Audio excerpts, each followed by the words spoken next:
56-yarder. Does not have the leg. And Chris Davis takes it in the back of the end zone. He'll run it out to the 10, 15, 20, 25, 30, 35, 40, 45, 50, 45. There goes Davis. Oh my God! Davis is going to run it all the way back. Auburn's going to win the football game. Auburn's going to win the football. College football season. Those three words are music to my ears. With football starting up next month, we figured it's time to give you all our Power 5 conference champion and playoff predictions. Finishes. Our first conference will be the Pac-12. My pick to win the Pac-12 is the Washington Huskies.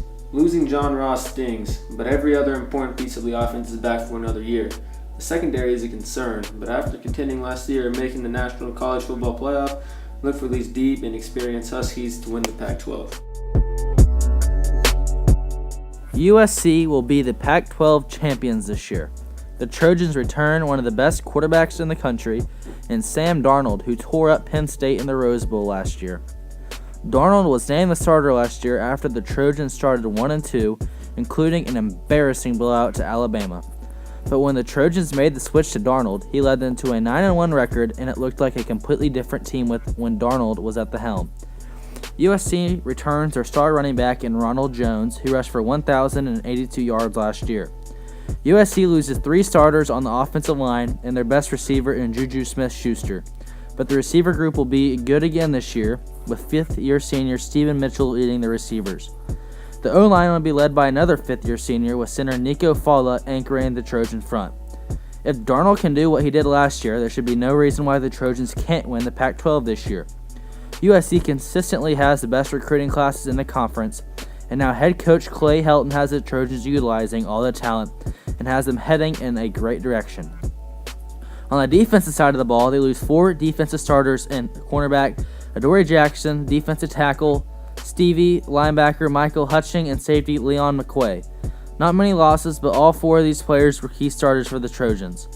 On the defensive line, defensive end Rasheem Green will be expected to lead this group. He was an All-Pac-12 honorable mention last year and led the team with 6 sacks. At linebacker, the Trojans will be led by Cameron Smith. Smith is a former Pac-12 second-team selection and led the team in tackles in 2015. Last year as a sophomore, he was not 100%, but all signs this year point to a fully healthy Smith. The secondary will be led by former 5-star cornerback Iman Marshall. Marshall was a cornerback 2 last year and was always in the shadow of Adoree Jackson. This year, Jackson is gone and the spotlight is finally on Marshall. Marshall was an honorable All-Pac-12 player last year and was regarded as one of the most underrated defensive backs in the Pac-12 last year. The biggest threat to the Trojans this year is the Washington Huskies, who won the Pac-12 last year. Washington, led by Heisman finalist Jake Browning, lost quite a bit of talent on both ends of the ball, and that's what puts USC ahead of the Huskies at the end of the day. And now on to our ACC Championship title predictions. The ACC champs this year will be the Florida State Seminoles. Florida State returns their starting quarterback from last year, DeAndre Francois. Francois is a redshirt sophomore with a unique combination of pure strength, a special arm talent, athleticism, and just a true will to win as a quarterback and leader of a team. At running back, the Seminoles will lose their star running back Dalvin Cook. Cook was a rare talent, and it's almost impossible to replace that this year. The Seminoles' best option to replace him is Jaquez Patrick or Cam Akers. Patrick is a big physical running back who runs downhill, while Akers is a true freshman who is a highly touted 5-star recruit. Akers will make this competition interesting. Patrick rushed for 664 yards in the past 2 years for the Seminoles. The offensive line is led by guard Landon Dickerson, who's a versatile guard who can play either right guard or left guard for the Seminoles.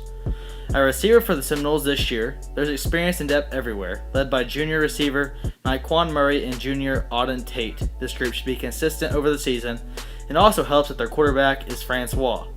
The Seminoles were expecting Travis Benjamin to come back for his senior year, but he unexpectedly declared for the NFL draft, and many thought Benjamin needed one more year of college ball. At tight end, the Seminoles were led by junior Ryan Izzo. Izzo had 19 catches for 227 yards last year as a sophomore, and expected to be the starter come first game for Florida State. On the defensive line, the Seminoles are anchored by defensive tackles Derek Noddy and DeMarcus Christmas, and should be a duo that every team must plan for. At linebacker, they are led by senior Roderick Hoskins, as he started last year for the Seminoles, and Florida State also returns the other inside linebacker starter in senior Matthew Thomas. The linebackers are experienced seniors and should be an area of strength for the Florida State defense. In the secondary, Florida State gets back one of the best safeties in all of college football, Derwin James. James was a stud 2 years ago for the Seminoles, and last year he was regarded as one of the best defensive players on Florida State's team. But in the second game of the year, he suffered a season-ending injury. This took a huge toll on the defense, as without him, Lamar Jackson and the Louisville Cardinals moved the ball at will against Florida State without James. James should be a top safety prospect after this year for the draft. The biggest threat to the Seminoles is the Clemson Tigers or the Louisville Cardinal.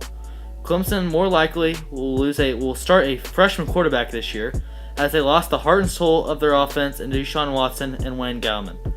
Louisville returns Heisman winner Lamar Jackson, but lost talent in other positions. The U is back. I believe the defensive line will be able to carry this team in the weak ACC Coastal Division. Expectations are extremely high for Miami this year, and reasonably so. Mark Ritt led this Hurricanes team to a 9-4 mark in his first season, and I expect that to improve even more and the Hurricanes pull off a shocker and defeat Clemson in the ACC Championship game. Next conference will be the Big 12. Oklahoma will win the Big 12 again this year for the third straight year. They return All-American and Heisman finalist quarterback Baker Mayfield, and as long as the Sooners have Mayfield running the show, they will always have a shot at winning any game. That's false. They also return Orlando Brown at left tackle, who won Offensive Lineman of the Year last year in the Big 12. Big fella. Brown is massive at 6'8" and 360 pounds. He's projected to be a second round pick in the NFL draft next year. Oklahoma returns a key red zone threat in tight end Mark Andrews. Andrews is also a projected first or second round NFL pick next year. The Sooners do lose three massive pieces on offense, though. Wide receiver D.D. Westbrook is gone, who is a Heisman finalist and won the Biletnikoff Award for the college football's best receiver. OU also loses the two-headed monster in Joe Mixon and Samaje Perine, but even with these losses on the offensive side, OU always has a next man in line, and I expect Rodney Anderson or Abdul Adams to be the next big running back for Oklahoma this year. At the receiver spot, they need a new go-to threat, and in my opinion, that will be Jeffrey Mead. Mead is a tall, lengthy receiver with an NFL build. OU coaches has always said he has the best hands on the team, even when Sterling Shepard and Dede were on the team. On the defensive side of the ball, they lose Jordan Evans, the middle linebacker last year. He was a key part for the Sooners' defense. John Michael Terry or Kenneth Murray is expected to be the middle linebacker this year for the Sooners. They also lose strong safety Ahmad Thomas, who is notoriously known as a big hitter. They return the rest, and I expect outside linebacker Caleb Kelly to have a breakout season this year for the defense. OU also had a great 2017 recruiting class, and we could see some early contributors in the secondary. I believe the biggest threat to Oklahoma in the Big 12 this year is the interstate rival, Oklahoma State. OSU has an insane amount of talent on the offensive side of the ball, returning electric receiver James Washington and quarterback Mason Rudolph. They will give the Sooners a run for their money, but in the end, new head coach Lincoln Riley will have the Sooners winning a third straight Big 12 title and possibly a college football playoff berth for the Sooners. I believe Texas, the same team that lost to Kansas last year, will win the Big 12 next season. Tom Herman will prove to be the difference down in Austin, taking Shane Buechele under his wing just as he did with Braxton Miller and Greg Ward Jr. Chris Warren III is a viable replacement for Deontay Foreman. This team also returns most of their defense and star linebacker Malik Jefferson. This team also sports one of the best receiving corps in college football. I believe Texas will win the Big 12. Now our Big 10 championship predictions. I believe Ohio State will win the Big 10 this year. Ohio State returns their starting quarterback, fifth-year senior J.T. Barrett. Barrett is one of the most experienced quarterbacks in the country and is poised for one last hurrah as the Buckeyes quarterback. At running back, Ohio State returns the starting running back from last year, Mike Weber, who rushed for 1,096 yards last year and 9 touchdowns. At wide receiver, they lose Curtis Samuel and Noah Brown, the team's best receivers last year. With this year, expect sophomore receiver Benjamin Victor to step up for the Buckeyes. At tight end, the Buckeyes have fifth-year senior Marcus Ball, who is a big physical tight end that Coach Meyer can always trust in big situations. The Buckeyes have a very experienced offensive line this year. 4 out of the 5 starters are juniors or seniors. The leader of the group is fifth-year senior Billy Price, who is the most experienced among the group. Urban Meyer's offense should produce points well this year, but it mostly depends on how the new receivers come along. Losing Samuel and Brown are major hits to the core, but Ohio State recruits well and always has the next stud in line at receiver. Now on to the defense. The defensive line has a stud in Nick Bosa, Joey Bosa's little brother. The Buckeyes also have two senior defensive tackles who will cause damage all year in Michael Hill and Tracy Sprinkle. The duo is considered to be one of the best duos in the country. The leader among the linebackers is fifth-year senior Chris Worley. He's an experienced linebacker who has played in many games for Ohio State throughout the years. Now the secondary, which Ohio State has been known for producing NFL talent every year, this year they must replace 4 DBs that were starters last year, and 3 of them were first-round picks. The leader of the group this year seems to be junior cornerback Denzel Ward, who got quite a bit of playing time last year even with a NFL talent-loaded secondary. Also, don't be surprised to see a true freshman starting in the secondary this year in Jeffrey Okudah, a 5-star recruit out of the state of Texas. Ohio State is loaded once again with talent, and Michigan, the biggest threat to Ohio State, loses bunches of talent. Michigan also isn't as deep as Ohio State is, and Urban Meyer will lead the Buckeyes to another Big Ten title, and possibly back-to-back playoff appearances. And also, a game to watch early this year in the college football games is Ohio State and Oklahoma. Pay attention to that game as it has big college football playoff implications. I picked to win the Big Ten as Ohio State. They returned almost everyone from what was the best front seven last year, and they will be punishing quarterbacks all season. Expect this experienced Buckeye team to use last season's embarrassing 31-0 playoff defeat to fuel them to another Big Ten championship. Urban Meyer has been terrific so far in his tenure at Ohio State, and that will continue as JT Barrett will compete for the Heisman in his senior year. Finally, our final conference, the SEC. In my not-so-bold SEC winner, it will be Alabama, and that's no shocker. Alabama returns a ton of talent from last year and will be even more determined than ever to avenge last year's loss in the championship game to Clemson. If Bo Scarborough didn't get hurt, that game could have been different at the end, but looking into this year, Bo returns as one of the SEC's best running backs and expected to have a breakout year this year. The quarterback spot is set in Tuscaloosa as Jalen Hurts did great last year as a true freshman for Nick Saban. Bama returns their best receiver from last year in Calvin Ridley. Ridley had 1,814 yards in his 2 years so far as a starter for Alabama. The offensive line will again be a strength for Alabama with fifth-year senior J.C. Hasenauer anchoring the offensive line at center.